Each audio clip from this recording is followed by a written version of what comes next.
हरे कृष्णा। अर्जुन ने आगे कहा, देवेश्वर इंद्र ने भी अपने अत्यंत प्रकाशपूर्ण रथ पर आरूढ़ होकर मुझसे कहा, अर्जुन, तुम्हें स्वर्गलोक की यात्रा करनी होगी। भरतश्रेष्ठ धनंजय, यहाँ आने से पहले मुझे तुम्हारे विषय में सब कुछ ज्ञात हो गया था। इसके बाद ही मैंने तुम्हें दर्शन दिया है।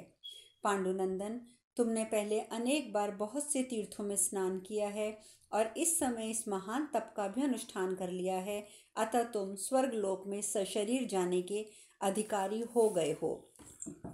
शत्रुसूदन, अभी तुम्हें और भी उत्तम तपस्या करनी है और स्वर्गलोक में अवश्य पदार्पण करना है। मेरी आज्ञा से मातली तुम्हें स्वर्ग में पहुंचा देगा। पांडव श्रेष्ठ, यहाँ रहकर जो तुम अत्यंत दुष्कर तप कर रहे हो, इसके कारण देवताओं तथा मुनियों में तुम्हारी ख्याति बहुत बढ़ गई है। तब मैंने देवराज इंद्र से कहा, भगवान, आप मुझ पर प्रसन्न होइए। देवेश्वर, मैं अस्त्र विद्या की प्राप्ति के लिए आपको अपना आचार्य बनाता हूँ। यह सुनकर इंद्रदेव ने कहा, परम तप अर्जुन, दिव्य अस्त्र शस्त्रों का ज्ञान प्राप्त कर लेने पर तुम भयंकर कर्म करने लगोगे। अतः पांडुनंदन, मेरी इच्छा है कि तुम जिसके लिए अस्त्रों की शिक्षा प्राप्त करना चाहते हो, तुम्हारा वह उद्देश्य पूर्ण हो। यह सुनकर मैंने उत्तर दिया, शत्रुघाती देवेश्वर, मैं शत्रुओं द्वारा प्रयुक्त दिव्यास्त्रों का निवारण करने के लिए के सिवा अन्य किसी अवसर पर मनुष्य के ऊपर दिव्यास्त्रों का प्रयोग नहीं करूँगा। देवराज सुरश्रेष्ठ, आप मुझे वे दिव्य अस्त्र प्रदान करें। अस्त्र विद्या सीखने के पश्चात मैं उन्हीं अस्त्रों के द्वारा जीते हुए लोगों पर अधिकार प्राप्त करना चाहता हूँ। यह सुनकर इंद्रदेव ने कहा, धनंजय, मैंने तुम्हारी परीक्षा लेने के लिए उपयुक्त बात कही थी। तुमने जो अस्त्र विद्या के प्रति अत्यंत उत्सुकता प्रकट की है, वह तुम्हारे जैसे मेरे पुत्र के अनुरूप ही है। भरत, तुम मेरे भवन में चलकर संपूर्ण अस्त्रों की शिक्षा प्राप्त करो।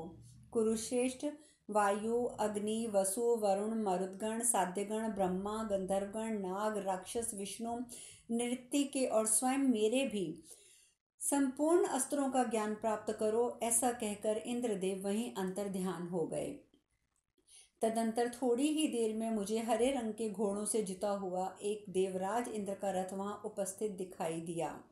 राजन, वह दिव्य माया व पवित्र रथ मातली द्वारा नियंत्रित था। जब सभी लोग लोकपाल चले गए, तब मातली ने मुझसे कहा, महातेजस्वी वीर, देवराज इंद्र तुमसे मिलना चाहते हैं। तुम उनसे मिलकर कृतार्थ हो और अब आवश्यक कार्य करो। इसी शरीर से देवलोक में चलो और पुण्यात्मा पुरुषों के लोकों का दर्शन करो। भरतनंदन, सहस्त्र नेत्रों वाले देवराज इंद्र तुम्हें देखना चाहते हैं। मातली के ऐसा कहने पर मैं हिमालय से आज्ञा लेकर रथ की परिक्रमा करके उस श्रेष्ठ रथ में सवार हो गया। मातली अश्व संचालन के कला के मनमज्ञ थे, सारथी के कार्य में अत्यंत कुशल थे। उन्होंने मन तथा वायु के समान वेगशाली अश्वों को यथोचित रीति से आगे बढ़ाया। राजन, उस समय देव सारथी मातली ने आकाश में चक्कर लगाते हुए रथ पर स्थिरता पूर्वक बैठे हुए मेरे मुख की ओर दृष्टिपात किया और आश्चर्यचकित होकर कहा, भरतश्रेष्ठ, आज मुझे ये बड़ी विचित्र और अद्भुत बात दिखाई दे रही है कि इस दिव्य रथ पर बैठकर तुम अपने स्थान से तनिक भी हिलडुल नहीं रहे हो। कुरु कुलभूषण भरतश्रेष्ठ, जब घोड़े पहली बार उड़ान भरते हैं, उस समय मैंने सदा यह देखा है कि देवराज इंद्र भी विचलित हुए बिना नहीं रह पाते, परंतु तुम चक्कर काटते हुए रथ में भी स्थिर भाव से बैठे हो। कुरुश्रेष्ठ, तुम्हारी ये बातें मुझे इंद्र से भी बढ़कर प्रतीत होती हैं। कुलभूषण नरेश, ऐसा कहकर मातालिके ने अंतरिक्ष में प्रविष्ट होकर मुझे देवताओं के घरों और विमानों का दर्शन कराया। फिर हरे रंग के घोड़ों से जुता हुआ वह रथ वहां से भी और ऊपर की ओर बढ़ चला। नरश्रेष्ठ, ऋषि और देवता भी उस रथ का समादर करते थे। तदंतर मैंने देव ऋषियों के अनेकों समुदायों का दर्शन किया, जो अपनी इच्छानुसार सर्वत्र जाने की शक्ति रखते हैं। अमित तेजस्वी गंधर्वों अप्सराओं का प्रभाव भी मुझे प्रत्यक्ष दिखाई दिया। फिर इंद्र सारथी मातली ने मुझे शीघ्र ही देवताओं के नंदन आदि वन और उपवन दिखाए। तत्पश्चात मैंने अमरावतीपुरी तथा इंद्र भवन का दर्शन किया। वह पूरी इच्छानुसार फल देने वाले दिव्य वृक्षों और रत्नों से सुशोभित थी। वहाँ सूर्य का तप नहीं होता, सर्दी या गर्मी का कष्ट नहीं होता, ना ही किसी को थकावट ही होती है। नरश्रेष्ठ, वहाँ रजोगुण जनित विकार नहीं सताते, बुढ़ापा नहीं आता, शोक, दीनता और दुर्बलता का दर्शन नहीं होता। महाराज शत्रुसूदन, स्वर्गवासी देवताओं को कभी ग्लानि नहीं होती, उनमें क्रोध और लोभ का भी अभाव होता है। राजन, स्वर्ग में निवास करने वाले प्राणी सदा संतुष्ट रहते हैं। वहाँ के वृक्ष सर्वदा फल फूल से संपन्न और हरे पत्तों से सुशोभित रहते हैं। वहाँ सहस्त्रों सौगंधी वाले कमलों से अलंकृत नाना प्रकार के सरोवर शोभा पाते हैं और शीतल, पवित्र, सुगंधित और नवजीवनदायक वायु सदा बहती रहती है। वहाँ की भूमि सब प्रकार के रत्नों से विचित्र शोभा धारण करती है और सब और बिखरे हुए पुष्प उस भूमि के लिए आभूषण का काम देते हैं। स्वर्गलोक में बहुत से मनोहर पशु और पक्षी देखे जाते हैं, जिनकी बोली बड़ी मधुर प्रतीत होती है। वहाँ अनेक देवता आकाश में विमानों पर विचरते दिखाई देते हैं। तदंतर मुझे वसु, रुद्र, साध्य, मरुदगण, आदित्य और अश्विनी कुमारों के दर्शन हुए। मैंने उन सब के आगे मस्तक झुकाकर उनका सम्मान किया। उन सब ने मुझे पराक्रमी, यशस्वी, तेजस्वी, बलवान, अस्त्रवेता और संग्राम विजयी होने का आशीर्वाद दिया। तत्पश्चात देव गंधर्व पूजित दिव्य अमरावतीपुरी में प्रवेश करके मैंने हाथ जोड़कर सहस्त्र नेत्रों वाले देवराज इंद्र को प्रणाम किया। दाताओं में श्रेष्ठ देवराज इंद्र ने प्रसन्न होकर मुझे अपने आधे सिंहासन पर स्थान दिया। इतना ही नहीं, उन्होंने बड़े आदर के साथ मेरे अंगों पर हाथ फेरा। यज्ञ में पूरी दक्षिणा देने वाले भरतश्रेष्ठ, उस स्वर्गलोक में देवताओं और गंधर्वों के साथ अस्त्र विद्या की प्राप्ति के लिए मैं रहने लगा और प्रतिदिन अस्त्रों का अभ्यास करने लगा। उस समय गंधर्व राज विश्वास वसु के पुत्र चित्रसेन के साथ मेरी मैत्री हो गई। नरेश्वर, उन्होंने मुझे संपूर्ण गंधर्व वेद संगीत विद्या का अध्ययन कराया। राजन, वहाँ इंद्र भवन में अस्त्र शस्त्रों की शिक्षा ग्रहण करते हुए मैंने बड़े सम्मान और सुख से अपने दिन व्यतीत किए। वहाँ सभी मनोवांछित पदार्थ मेरे लिए सुलभ थे। भरतश्रेष्ठ, मैंने वहाँ कभी मनोहर गीत सुने, कभी पर्याप्त रूप से दिव्य वाद्यों का आनंद लिया और कभी कभी अप्सराओं का नृत्य भी देख लिया करता था। भरत, इन समस्त सुख सुविधाओं की अवहेलना न करते हुए उन्हें स्वीकार करके मैं इसके असली रूप को जानकर उसकी निसारता को भली भांति समझकर अधिकतर अस्त्रों के अभ्यास में संलग्न रहता था। गीत आदि में भी कभी आसक्त नहीं हुआ। अस्त्र विद्या की ओर मेरी ऐसी अभिरुचि होने से सहस्त्र नेत्रधारी भगवान इंद्र मुझ पर बहुत संतुष्ट रहते थे। राजन, इस प्रकार स्वर्ग में रहकर मेरा ये समय सुखपूर्वक बीतने लगा। धीरे धीरे मैं अस्त्र विद्या में निपुण हो गया। मेरी विज्ञता पर सबको अधिक विश्वास था। एक दिन भगवान इंद्र ने अपने दोनों हाथों से मेरे मस्तक पर स्पर्श करते हुए मुझसे कहा, अर्जुन, अब तुम्हें युद्ध में देवता भी परास्त नहीं कर सकते। फिर मृत्युलोक में रहने वाले बेचारे संयमी मनुष्यों की तो बात ही क्या है। तुम युद्ध में अप्रमेय, अजय और अनुपम हो। संग्राम भूमि में संपूर्ण देवता और असुर भी तुम्हें पराजित नहीं कर सकते। इतना कहते हुए देवराज के शरीर में रोमांच हो आया। तदंतर वे फिर बोले, वीर, अस्त्र युद्ध में तुम्हारा सामना कर सके ऐसा कोई योद्धा नहीं होगा। कुरुश्रेष्ठ, तुम सर्वदा सावधान रहते हो, प्रत्येक कार्य में कुशल हो, जितेंद्रिय, सत्यवादी और ब्राह्मण भक्त हो। तुम्हें अस्त्र शास्त्रों का ज्ञान है और तुम में अद्भुत शौर्य से संपन्नता भी है। पार्थ, तुमने 5 विधियों सहित 15 अस्त्र प्राप्त किए हैं, अतः इस भूतल पर तुम्हारे जैसा शूर कोई दूसरा नहीं है।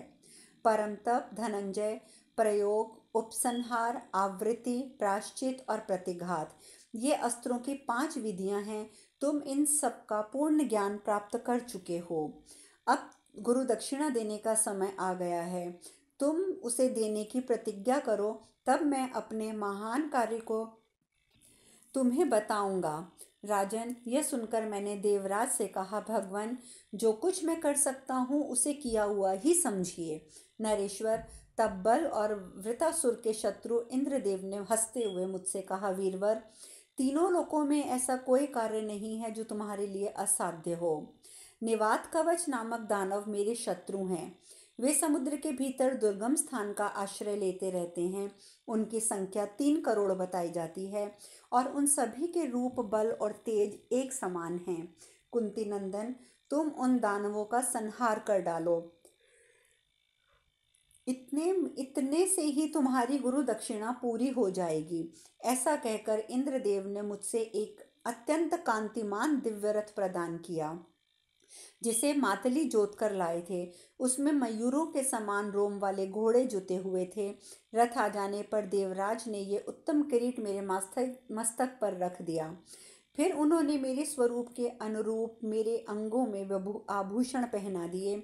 इसके बाद यह अभेद्य उत्तम कवच धारण कराया, जिसका स्पर्श और रूप मनोहर है। तत्पश्चात मेरे गांडीव धनुष में उन्होंने एक अटूट प्रत्यंचा जोड़ दी। इस प्रकार युद्ध की सामग्रियों से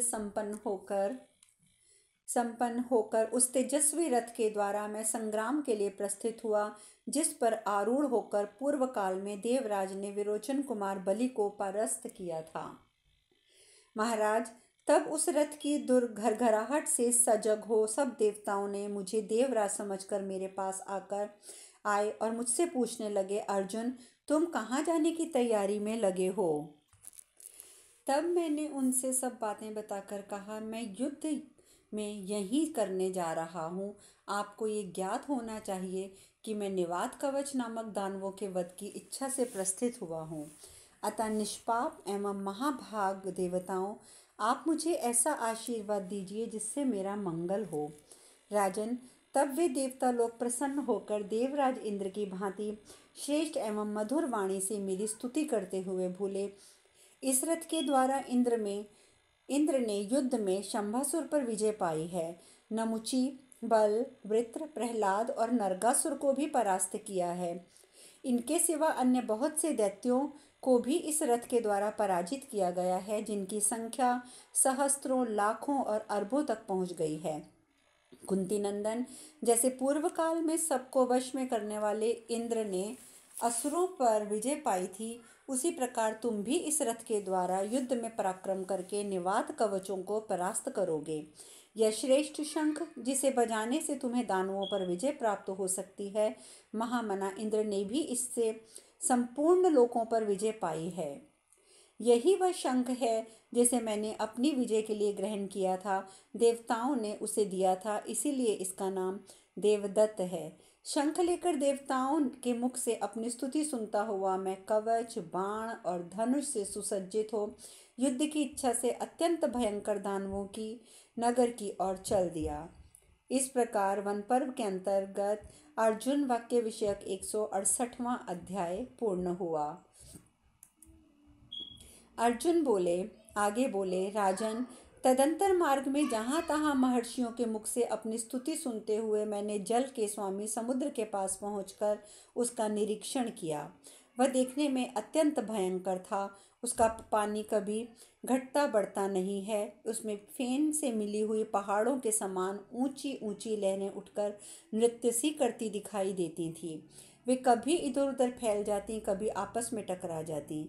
वहाँ सब और रत्नों से भरी हुई हजारों नावें चल रही थी, जो आकाश में विचरते हुए विमानों की सी शोभा पाती थी, और तिमिंगल, कछुए और मगर पानी में डूबे हुए पर्वत के समान दृष्टिगोचर होते थे। सहस्त्रों शंख सब और जल में निमग्न थे। जैसे रात में झीने बादलों के आवरण से सहस्त्रों तारे चमकते दिखाई देते हैं, उसी प्रकार समुद्र के जल में स्थित हजारों रत्न समूह तैरते हुए से प्रतीत हो रहे हैं। औरों की तो बात ही क्या, वहाँ भयंकर वायु भी पथभ्रांत की भांति भटकने लगती है। वायु का चक्कर काटता अद्भुत सा प्रतीत होता है। इस प्रकार अत्यंत वेगशाली जलराशि महासागर को देखकर उसके पास ही मैंने दानवों से भरा हुआ दैत्य नगर भी देखा है। रथ संचालन में कुशल सारथी मातली तुरंत वहां पहुंचकर पाताल में उतरे और रथ पर सावधानी से बैठकर आगे बढ़े। उन्होंने रथ की घड़घड़ाहट से सबको भयभीत करते हुए उस दैत्यपुरी की ओर धावा किया। आकाश में होने वाली मेघ गर्जना के समान उस रथ का शब्द सुनकर दानव लोग मुझे इंद्रराज समझकर भय से अत्यंत व्याकुल हो गए। सभी मन ही मन घबरा गए। सभी अपने हाथों में धनुष, बाण, तलवार, शूल, फरसा, गदा और मूसल आदि अस्त्र शस्त्र लेकर खड़े हो गए। दानवों के मन में आतंक छा गया था, इसीलिए उन्होंने नगर की रक्षा का प्रबंध करके सारे दरवाजे बंद कर दिए। नगर के बाहर कोई भी दिखाई नहीं देता था।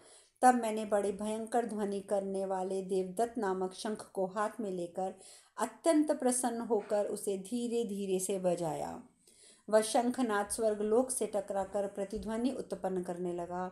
उसकी आवाज़ सुनकर बड़े बड़े प्राणी भी भयभीत होकर इधर उधर छिप गए। भरत, तदंतर निवात कवच नामक दैत्य सभी दैत्य आभूषणों से विभूषित हो भांति भांति के कवच धारण किए, हाथों में विचित्र आयुध लिए, लोहे के बने हुए बड़े बड़े शूल, गदा, मूसल, पट्टिश, करवाल, रथचक्र, शतघ्नि, तोप, भुशुंडी, बंदूक और रत्न जड़ित विचित्र खड्ग लेकर सहस्त्रों की संख्या में नगर से बाहर आ गए। भरतश्रेष्ठ, उस समय मातली ने बहुत सोच विचार करके समतल प्रदेश में रथ जाने योग्य मार्गों पर अपने उन घोड़ों को हाका। उनके हाके जाने पर शीघ्रगामी अश्वों की चाल बड़ी तेज हो गई और मुझे उस समय कुछ भी दिखाई नहीं देता था। ये एक बहुत ही अद्भुत बात थी। तदंतर उन दानवों के वहां भीषण स्वर और विकराल आकृति वाले विभिन्न प्रकार के सहस्त्रों बाजे जोर जोर से बजने आरंभ किए। वाद्यों की तुलना उस तुमुल ध्वनि से सहसा समुद्र के लाखों बड़े बड़े पर्वताकार मत्स्य मर गए और उनकी लाशें पानी के ऊपर तैरने लगीं। तत्पश्चात उन सब दानवों ने सैकड़ों और हजारों तीखे बाणों की वर्षा करते हुए बड़े वेग से मुझ पर आक्रमण किया। भरत, तब उन दानवों का और मेरा भयंकर युद्ध हुआ।